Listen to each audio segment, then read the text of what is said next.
अस्सलामुअलैकुम वरहमतुल्लाहि वबरकातुहू। बिस्मिल्लाहिर्रहमानिर्रहीम।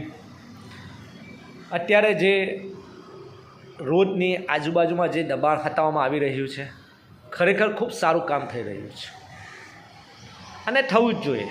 અને જે લોકો દબાણ કરે છે એમણે પણ પોતે સમજીને રોડની બાજુમાં હોય તો દબાણ ના કરવું, કારણ કે દબાણ કરવાથી ખૂબ જ ટ્રાફિકનો પ્રશ્ન ઊભો થાય છે. ચાલતા જતા બુઝુર્ગ લોકોને ઠોકર વાગે છે, પડી જાય છે.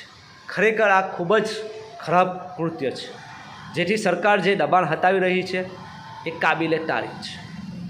અને હું સરકારને અપીલ કરવા માગીશ, કલેક્ટરશ્રીને અપીલ કરવા માગીશ, નગરપાલિકાના પ્રમુખશ્રીને અપીલ કરવા માગીશ કે આ દબાણ હટાવવા માટે મહિનામાં કે 6 મહિને એક વખત નહીં, કન્ટિન્યુ એની પર નજર રાખો, તો જ આ પ્રોબ્લેમ સોલ્વ થશે.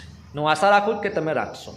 બીજી વાત કરું કે જે લારીઓ રોડ પર ઊભી રહે છે, અગાઉ પણ મેં માંગણી કરેલી હતી, ફરી હું માંગણી કરું છું, વારંવાર કરેલી છે. લોકો ઘણા બધા આગેવાનો કરી રહ્યા છે, ખરેખર ખૂબ સારી વાત છે.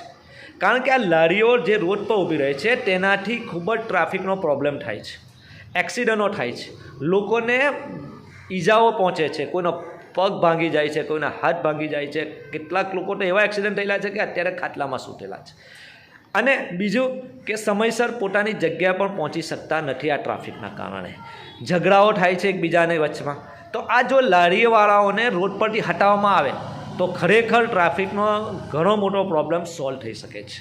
ઘણા લોકો એમની લાગણી રાખીને કહે છે કે એમનો રોજગારનું શું, આપણે માનીએ છીએ કે રોજગાર, પણ રોજગાર રોડ પર ઊભા રહીને મેળવશો તમે, તો એમને કોઈ સારી જગ્યા ફાળવી આપો, અથવા તો નવી શાક માર્કેટમાં ખૂબ જ જગ્યા છે, ત્યાં ઊભા રહીને ધંધો કરી શકે છે. પરંતુ ધંધો કરવા માટે રોડ પર ઊભું રહેવું એ કેટલું યોગ્ય છે. અને લારી ઊભી રહી છે, એની બાજુમાં ગાડીઓવાળા લેવા ઊભા રહે છે, સ્કૂટરવાળા લેવા ઓર ટ્રાફિક જામ છે, અને લડાઈઓ દરરોજ ઝઘડાઓ થાય છે. તો મારી સરકારશ્રીને, કલેક્ટરશ્રીને, નગરપાલિકાના પ્રમુખશ્રીને, દરેકને મારી વિનંતી છે કે આ લારીઓવાળા માટે કોઈ સારી જગ્યા ફાળવી આપો, અથવા નવી શાક માર્કેટમાં એમાં ઊભું રહેવાનું કરી આપો કે જેથી આ ટ્રાફિકનો પ્રોબ્લેમ સોલ્વ થાય. અને આ લારીઓ એક વખત ના હટાવવા ના આવો, એના ઉપર વારંવાર ધ્યાન આપો. આવે એટલે એમને પ્યાર મોહથી સમજાવો, 2-3 વખત સમજાવો, ના સમજે તો એમની પર કડક પગલાં લો, તો જ આ પ્રોબ્લેમ સોલ્વ થશે. અને એના માટે મારો એક રાય છે કે એક મારું સજેશન છે કે એના માટે એક ગાડી પોલીસ ખાતાની કન્ટિન્યુ ફરતી રહે, જે પણ લારીવાળા હોય એને હટાવી દે, તો જ આ પ્રોબ્લેમ સોલ્વ થશે.